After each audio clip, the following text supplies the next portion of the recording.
How did a professional soldier become the architect of Hitler's most feared military unit? Paul Hausser, a decorated World War I veteran, transformed from a respected Prussian officer into the mastermind behind the Waffen-SS. In today's video, we unveil the chilling journey of a man who traded his principles for power, shaping a force that would become synonymous with Nazi atrocities. Paul Hausser's journey from a decorated Prussian officer to a key figure in the Nazi regime is a tale of disillusionment, ambition, and ideological transformation. Born in 1880 into a Prussian military family, Hausser began his military career in the Imperial German Army. Rising through the ranks during World War I, his service was marked by distinction, earning him several prestigious awards, including the Iron Cross First Class. As the guns fell silent in 1918, Hausser found himself in a Germany vastly different from the one he had sworn to protect. The Treaty of Versailles had stripped Germany of its territorial gains and imposed severe restrictions on its military. For career soldiers like Hausser, this new reality was a bitter pill to swallow. The Weimar Republic struggled to maintain stability in the face of economic turmoil and political extremism. Hausser, who had dedicated his life to the ideals of Prussian militarism, viewed the new democratic government with growing skepticism. The hyperinflation of the early 1920s wiped out the savings of millions, including many former military officers, deepening their resentment. As Germany grappled with its post-war identity, nationalist and right-wing movements gained traction. These groups appealed to former military officers, offering a vision of a resurgent Germany that resonated with their sense of lost pride and purpose. Hausser found himself drawn to these ideologies that promised to restore Germany to its former glory. Hausser became a member of the right-wing World War I veterans group known as Der Stahlhelm and took on the role of leading its Brandenburg-Berlin chapter in 1933. Shortly after, Der Stahlhelm was absorbed into the Sturmabteilung SA, and later, with the decline of the SA, it was integrated into the SS.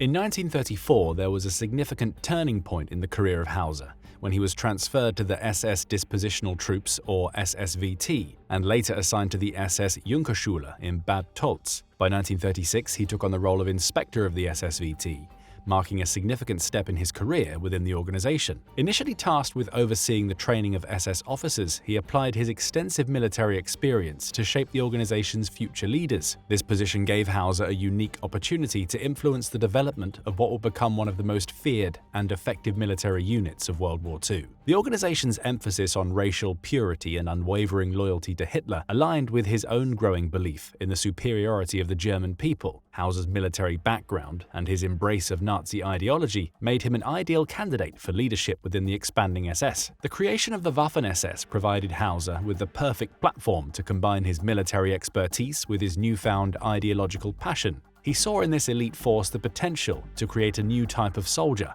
one that blended fanatical devotion to Nazi principles with unparalleled combat effectiveness. Hausser's role in shaping the Waffen-SS was instrumental, developing its training programs, tactical doctrines, and organizational structure. Under his guidance, the Waffen-SS evolved from a small bodyguard unit into a formidable fighting force that would play a significant role in Germany's military campaigns. Hausser's leadership philosophy guided the development of the Waffen-SS, based on the belief that ideological commitment was as crucial to military success as tactical skill. He saw the Waffen-SS not just as a fighting force, but as the vanguard of Nazi ideology on the battlefield. This blend of fanaticism and professionalism would come to define the Waffen-SS, setting it apart from other military units of the time. At the core of Hausser's approach was the SS-Junkerschule, an officer training academy that became the crucible for future SS leaders. Unlike the Wehrmacht's conventional military education, the SS-Junkerschule Bad Tölz employed a holistic approach to soldier development. The curriculum blended rigorous physical training, advanced military tactics, and intensive ideological indoctrination. Physical fitness was paramount, with grueling exercises designed to push soldiers to their limits. This focus on peak physical condition was paired with constant reinforcement of Nazi ideology. This indoctrination was not an afterthought, but an integral part of the training,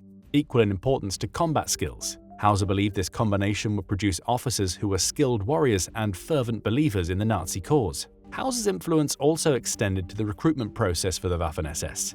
He helped devise strategies to attract volunteers from across Europe, presenting the Waffen-SS as a pan-European force fighting against communism. This approach allowed the Waffen-SS to draw from a diverse range of nationalities, creating units bound by ideological fervor rather than national identity. The Waffen-SS developed a reputation for fanatical fighting under Hausser's command. This approach resulted in staggering losses among their own ranks and inflicted heavy casualties on enemy forces. Hausser served during the 1939 invasion of Poland as an observer in a joint Wehrmacht SS Panzer Division. He led the division, later renamed 2nd SS Division Das Reich, through the French campaign of 1940 and in the early stages of Operation Barbarossa, where he lost an eye. After recovering from his battlefield wounds, Hausser was made commander of the newly formed 2nd SS Panzer Corps. The corps found itself at the forefront of some of the most brutal and consequential battles in history. In the Third Battle of Kharkov, Hausser orchestrated a successful counteroffensive that recaptured the city from Soviet forces. At Kursk, Hausser's forces spearheaded the southern thrust of Operation Citadel, penetrating deep into Soviet defenses before the offensive ultimately faltered. After the Battle of Kursk, Hausser's Panzer Corps was reorganized and deployed to Italy and later to France, where he led them during the early phases of the Normandy campaign. After the death of Friedrich Dollmann, the commander of the 7th Army, Hausser was promoted to take over its leadership. During the Falaise encirclement in 1944, he suffered a serious injury after being shot in the jaw. As the war intensified, a disturbing pattern of war crimes emerged among units under Hausser's command. The 2nd SS Panzer Corps became implicated in numerous atrocities, including the execution of prisoners of war and civilian massacres. These actions revealed the dark consequences of the Waffen-SS's ideological extremism. Later in the war, Hausser took command of Army Group G.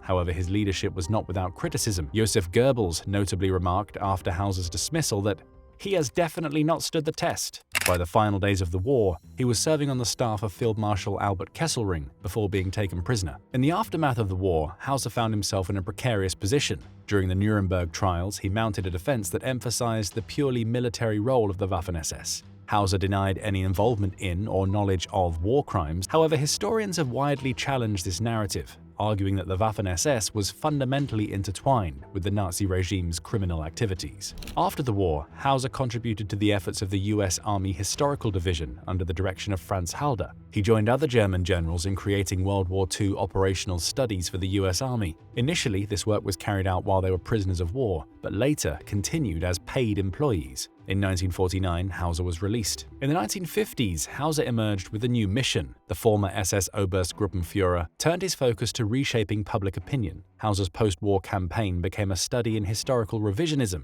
aiming to recast the Waffen-SS as a respectable military force. Hausser's efforts began with the formation of HIAG in 1951, a revisionist organization and a lobby group of former Waffen-SS members. While supporting former Waffen-SS members and their families, HIAG's true purpose was to rehabilitate the Waffen-SS's image. The organization launched a comprehensive propaganda campaign, portraying the Waffen-SS as an honorable, pan-European force uninvolved in Nazi atrocities. Hausser's personal contributions included two influential books, Waffen-SS in Action from 1953 and Soldiers Like Any Other, 1966. These works argued for the Waffen-SS's purely military role, claiming its troops were simply soldiers doing their duty. Hausser frantically argued that the atrocities attributed to the SS were not applicable to the Waffen-SS, which he characterized as an elite military unit. This position was not confined to his books. In 1957, he penned a letter to West Germany's Minister of Defense, reiterating his claims about the Waffen-SS's purely military nature. HIAG's propaganda efforts extended beyond books. They established Munin Verlag, a publishing house, to distribute supportive books. The organization produced periodicals and organized public speeches, all aimed at manipulating historical records. This coordinated campaign had a significant impact on public perception,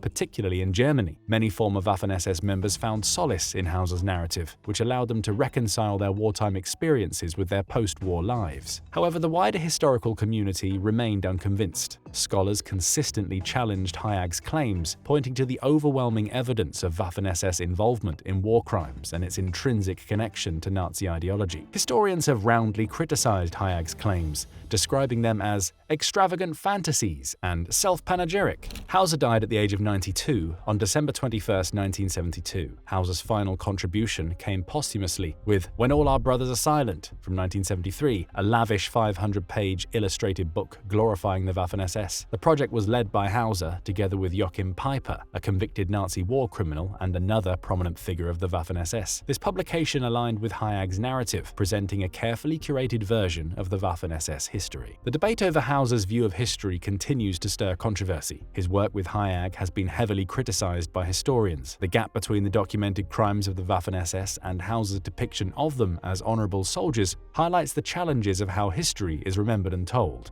Hausser's efforts are a reminder of how history can be shaped to serve certain purposes and the lasting effects of war legacies. Well, that's it. Thanks for watching. We hope you found this video informative. If you enjoyed learning about today's topic, make sure to check out our other videos about German generals.